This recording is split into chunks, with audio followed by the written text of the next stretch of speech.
La fonte des glaciers menace-t-elle les écrins? Dans l'absolu, non.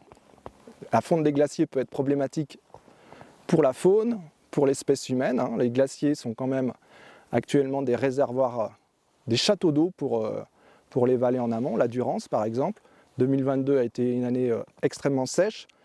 Une grande partie de l'eau dans les rivières était amenée par la fonte glaciaire. Une fois que ces réserves seront épuisées, effectivement, on aura un étiage qui sera particulièrement fort dans les vallées qui sont relativement méridionales chez nous, et ça pourra être un problème. Mais la fonte elle-même des glaciers sur le massif n'a aucun impact.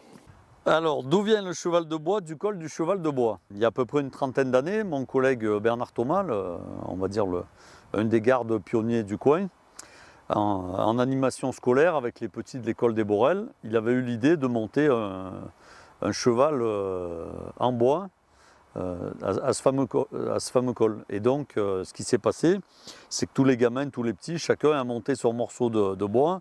Et quand ils sont arrivés là-haut, ils ont fabriqué le cheval. Qu'en est-il de la baignade dans les lacs du Parc national des Écrins? Il n'y a pas de réglementation à l'heure actuelle pour la baignade dans le Parc national des Écrins, mais c'est un sujet sur lequel le parc réfléchit pour l'avenir, car se baigner dans un lac d'altitude est impactant pour le lac, simplement en brassant l'eau, en faisant monter des fines particules qui vont obscurcir l'eau et empêcher la photosynthèse si c'est un lac qui est relativement en basse altitude.